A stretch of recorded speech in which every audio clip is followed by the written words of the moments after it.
Hello, everyone, and welcome to what's the name of the podcast? I already forgot. It's been a year, and I've already forgot. All right, obligatory year joke gone. Welcome to everybody and their grandma's podcast. I'm your host, Damien Mount Vidya. Either one works for me. If the audio quality sounds weird on this one, it's because I'm trying something new. New year, try some new things. You know, it's always very important to try new things. So, I have a 30-minute commute back from my my job, back to where I normally record, my apartment/studio. But I figured today we could record while I drive home and give it a try and see what it sounds like. Off the top of my head here, it's fucking cold. It's been very cold here in the middle of the country for the past couple days. I think right now it's probably negative here. No, I think we're in the single digits, which isn't a big problem. It's just when it gets fucking cold, you have to let your car warm up for about 5-10 minutes or so before it really gets running. Unless it's a really bad day. And then you're shit out of luck, unfortunately. Cars barely want to start, and, you know, all that stuff, so it's always fun doing a in-the-car podcast, really. It couldn't be better. Just another way to, you know, practice more distracted driving, because that's what we all really need, is unfortunately more distracted driving. I'm gonna have to stop and get gas, unfortunately, here, which will be a big pain in the ass, but I think I'm going to have to do it. Yeah. Let's stop here until I get gas. Alright, welcome back, ladies and gentlemen. We went and got some gas. It's a pain in the fucking ass. I really hate getting gas now. As I was talking about earlier, it's fucking cold out. So, you have to have fucking snow pants and gloves and a fucking hat to even get gas, let alone drive. I think a lot of people in, you know, southern states / southern countries really miss out on a lot of the the northern exposure that happens. Like, you have to carry around a certain amount of, what's the word I'm looking for, like protection gear, PPE, personal protection equipment. Otherwise, you'll literally freeze to death. Well, welcome to the harsh world of the fucking, of the Great North here. Let's see, what else? Well, we usually start these off talking about the week.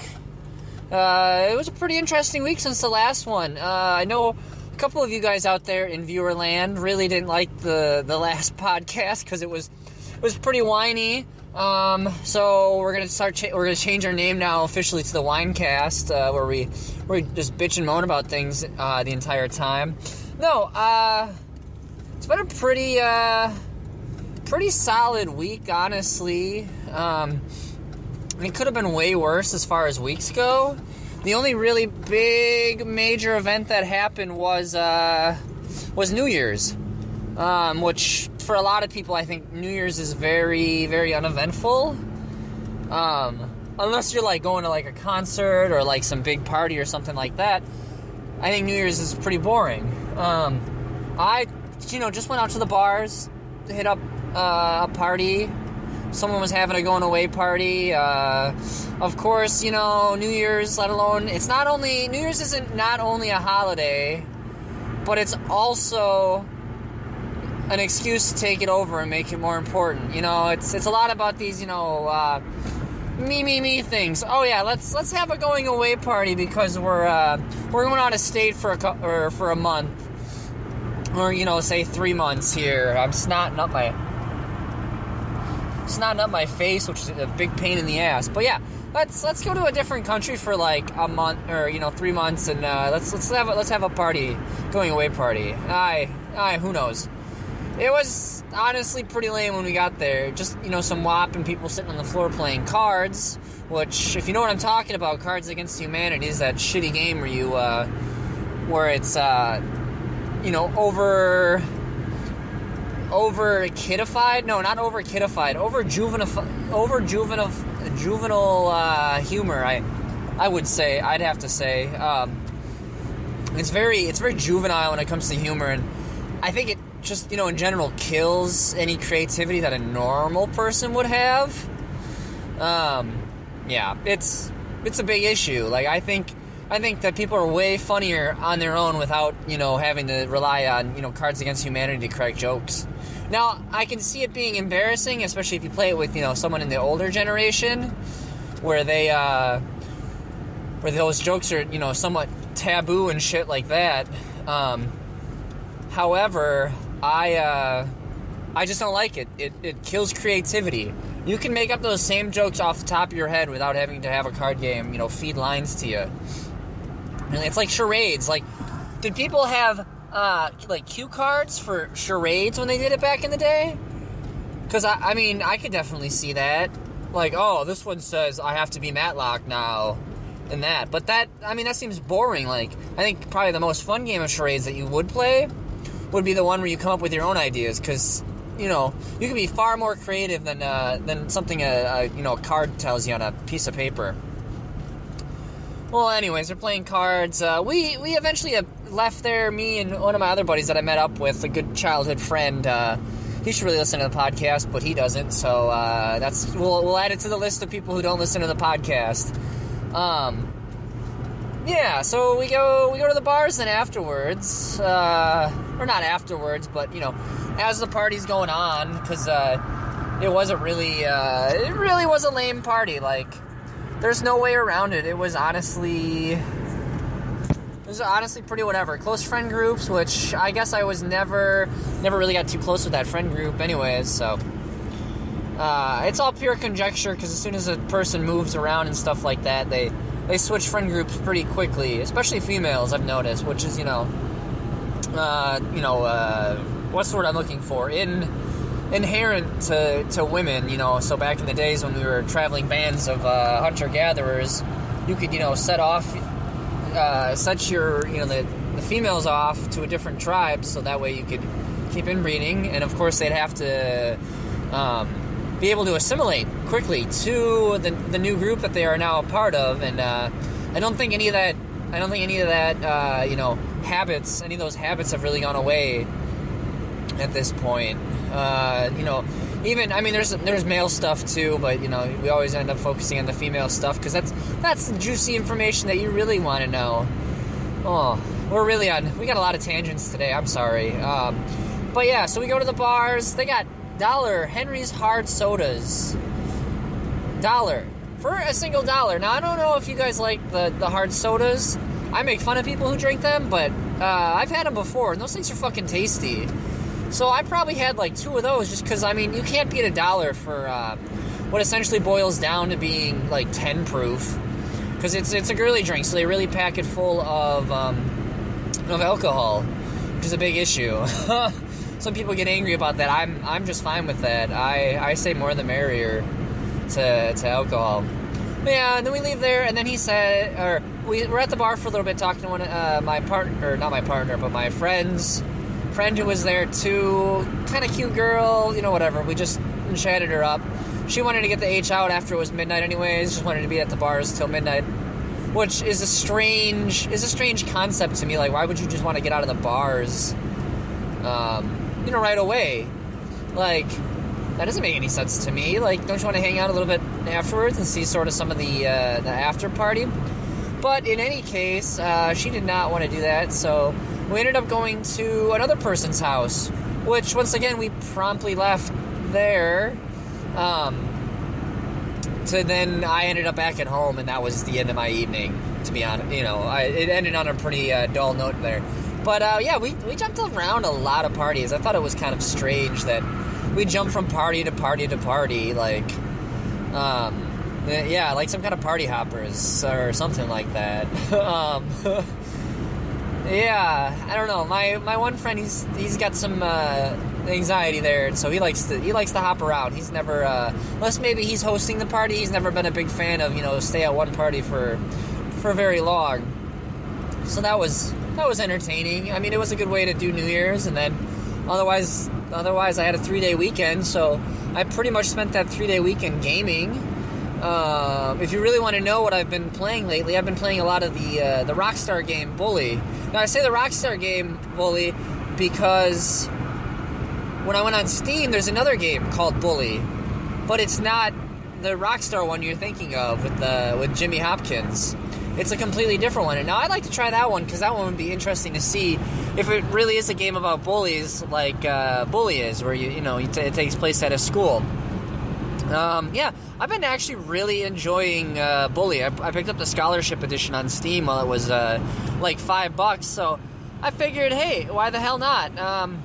It'll get me through this long winter, maybe, probably not.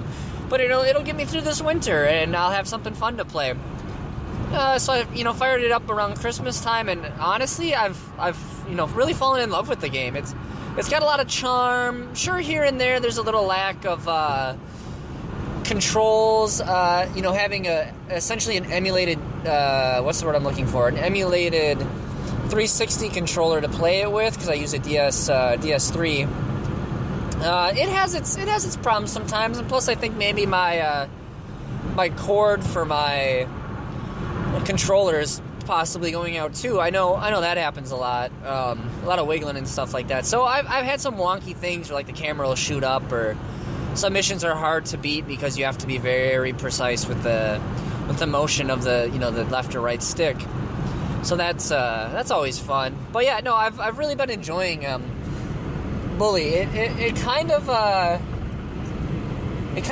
not overwhelms you, but like shows itself to be more than what you expected it really to be. When I first picked it up, I expected just to be the main locale of the school, but there's this whole little town of that takes place around the school. Obviously, the school is like the central hub where most of the action takes place, but there's a whole town in which you interact with the different characters. Say whether they're preppies or they're the jocks, which jocks are usually on campus, so I guess that doesn't really count. But the townies are another group that are outside, and they live in a part of town that gets unlocked later, and it's late game, and you have some shenanigans with the townies, like as you should if you're in a dormitory style type school. Otherwise, I love it. The missions are interesting. Some of the big pranks that go on, I think, were rather entertaining.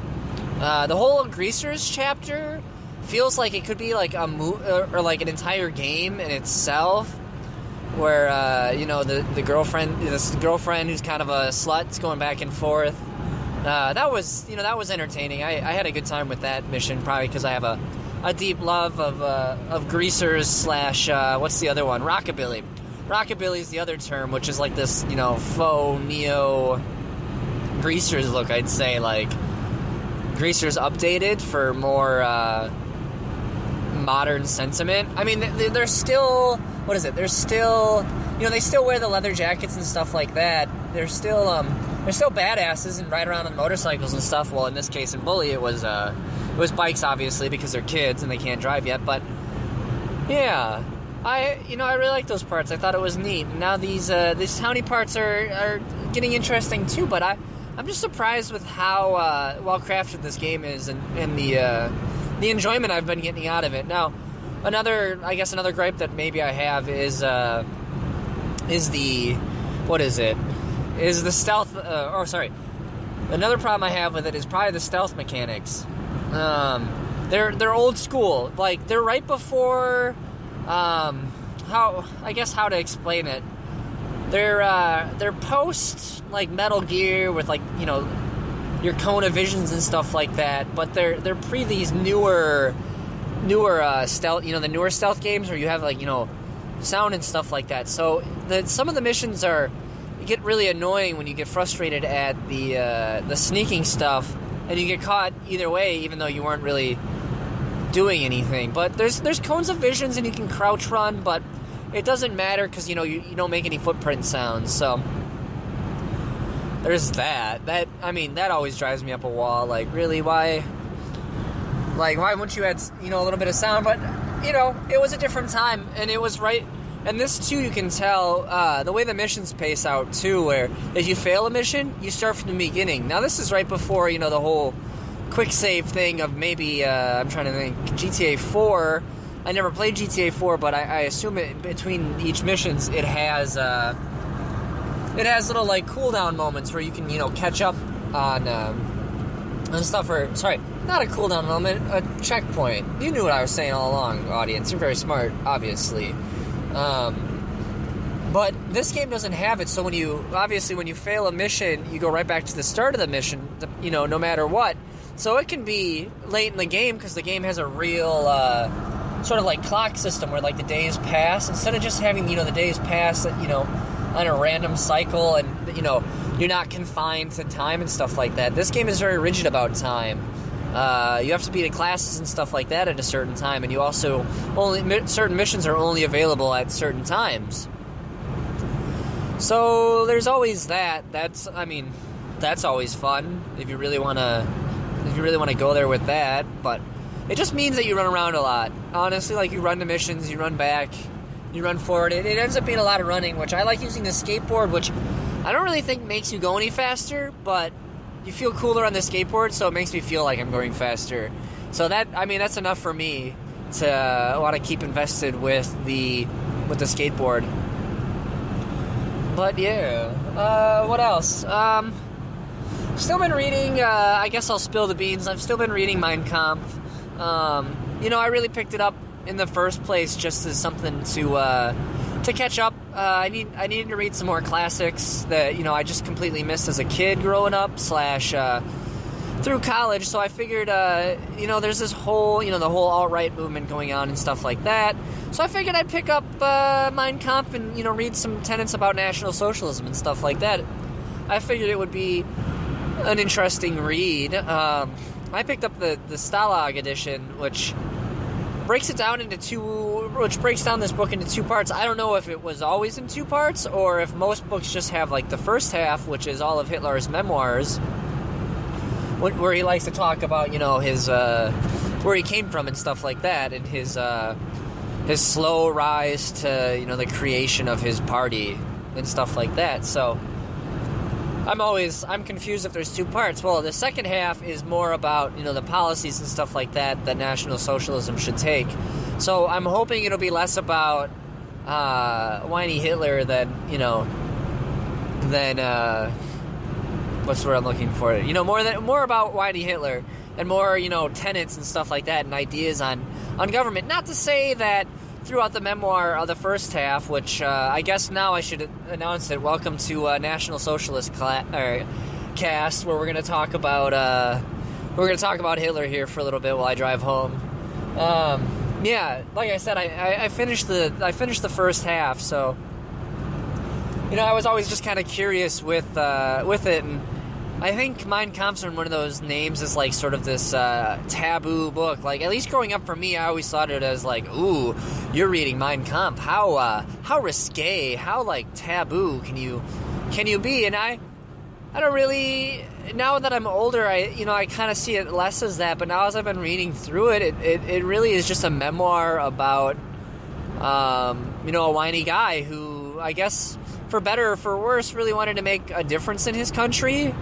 The whole first half of the book really establishes the things that almost drove Hitler crazy.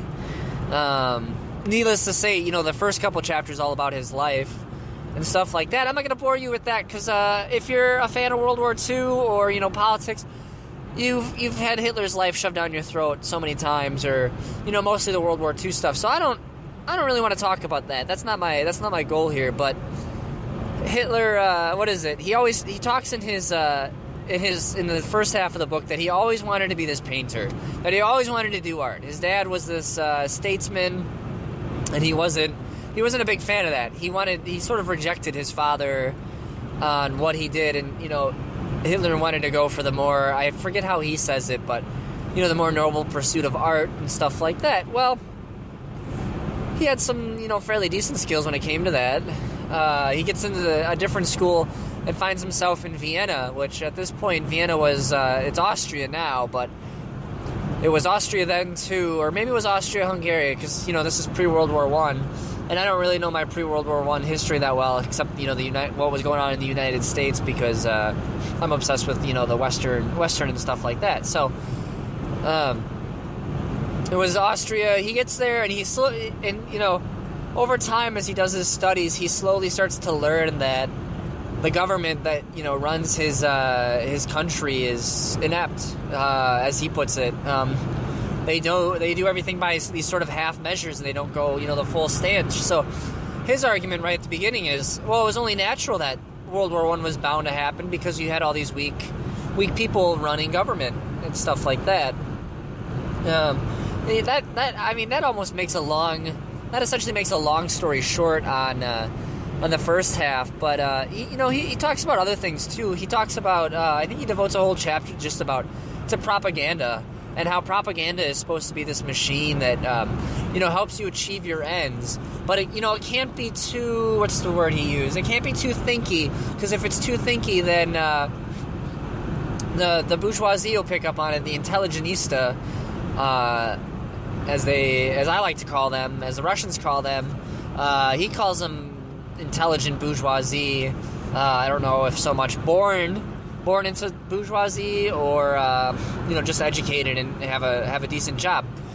So he says stay with propaganda, stay away from those types of people, because they'll confuse the message. If you have to think about something too much, it's not good. So he lays that tenet across when it comes to propaganda. And he also talks, making it full of feeling and stuff like that. And that, that's what really drives people, is if you get at the base feelings of most people, they'll want to go for your crew. What else does he talk about in this first half? Well, he talks about, his time in Vienna, which he hated because he saw how early capitalism, affected people, via trade unions and via workers. And then he ends up in Berlin. Does he end up in Berlin? Or no, sorry, it's not Berlin. He ends up in Munich. And Munich is more of the same stuff. But at this point, it's the bubble's coming to a head for World War I. So, he enlists and stuff like that. And he has a great time on the battlefield. He's so, even from a very young age, he explains that he's so full of this national fervor, that he just, loves his country, and that, the part of Austria that he lived in should have always have been Germany.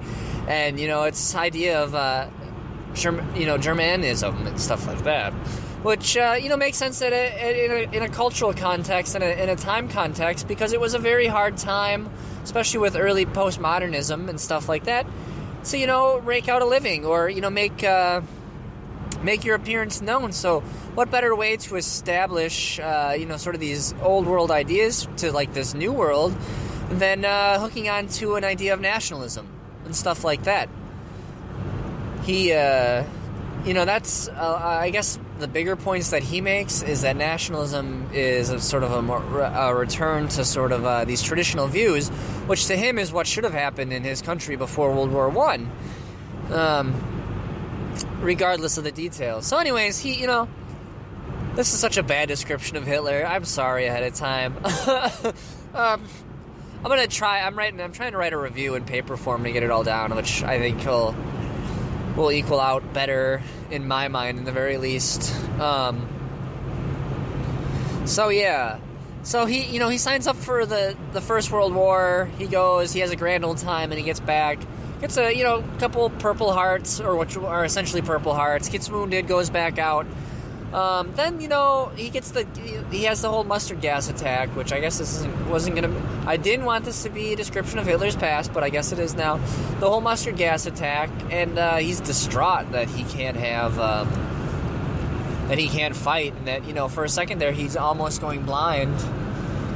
And he, it scares him half to death. And stuff like that, and then at a certain point he realizes that World War I is over, or essentially what is over, and there's no way that Germany's going to come out on top, and stuff like that. So, this new government gets installed and stuff like that. He's not very happy about it, because he's seen what it's done and stuff like that.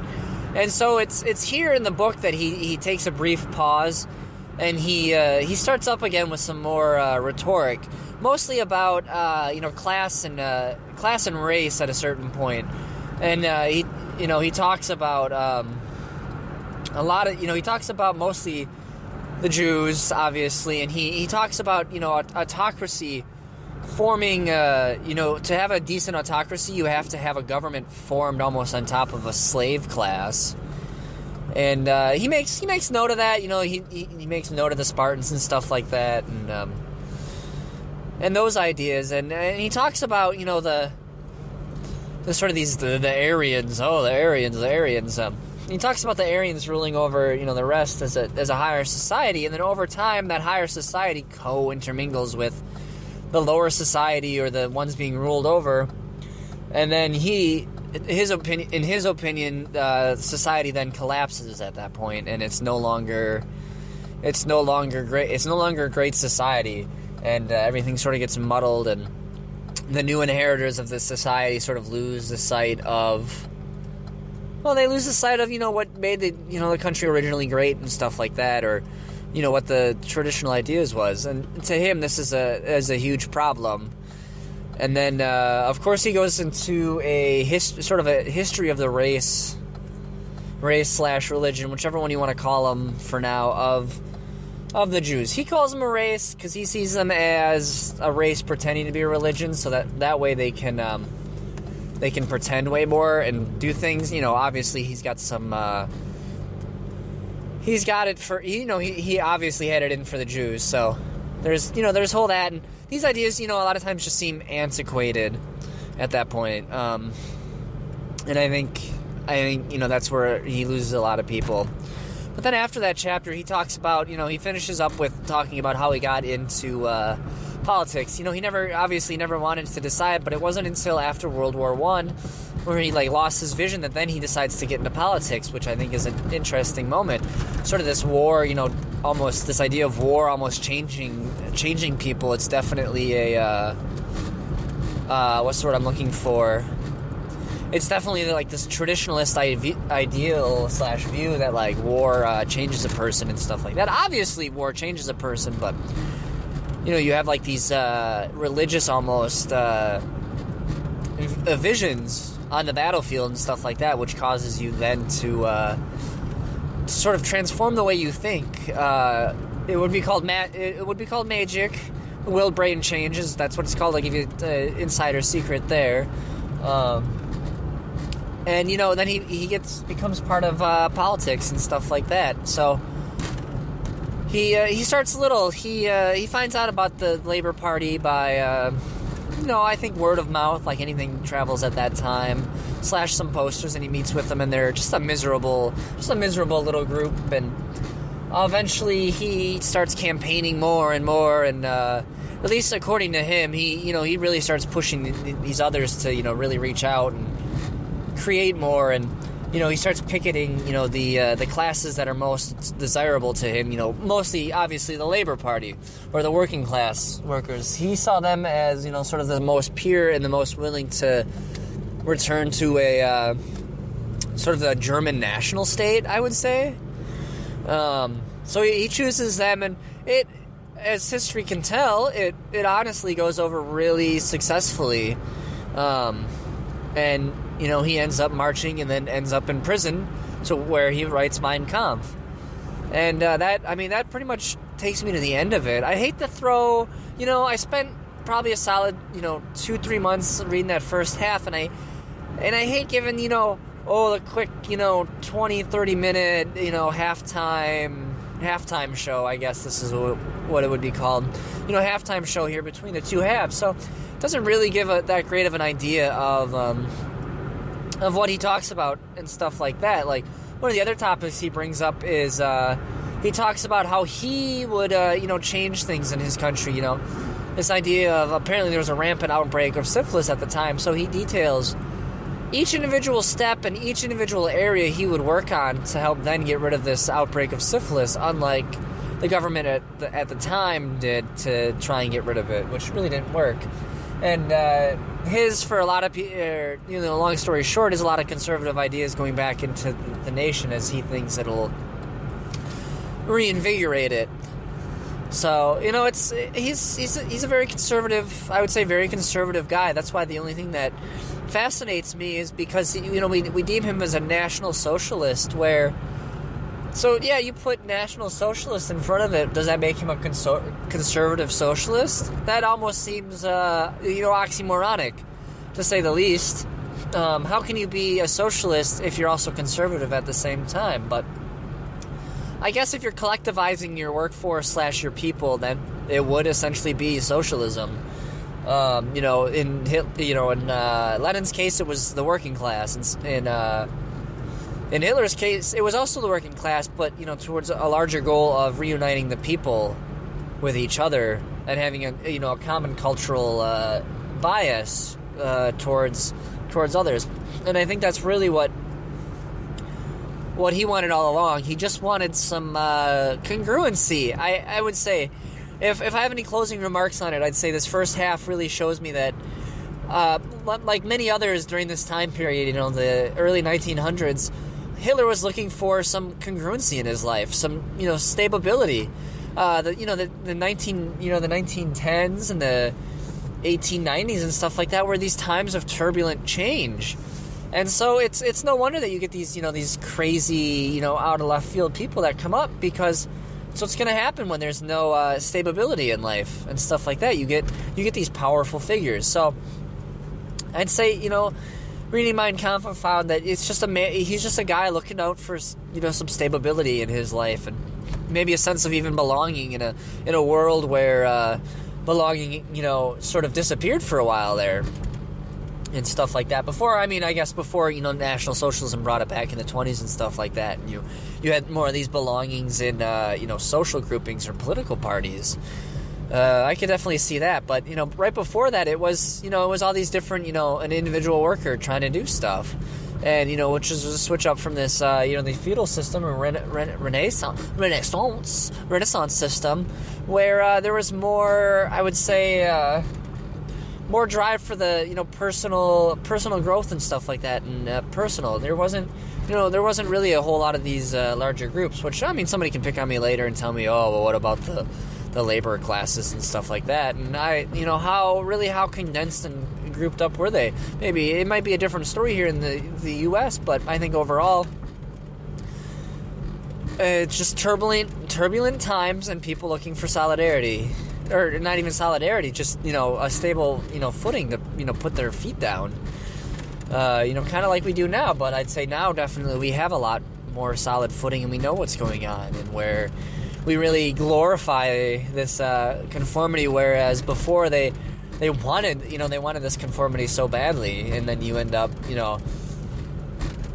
killing a decent amount of people, or either on either side killing a decent amount of people, and even on the the U.S. side, because we're no angels there on that the whole World War II thing. But yeah, so I think. I think this was a good little experiment podcast here in the car. This is episode 11, if I didn't state it at the beginning. A whole new year. Maybe a whole new type of podcast. It would be very easy for me to record in the car, because I would be able to have this time just to record.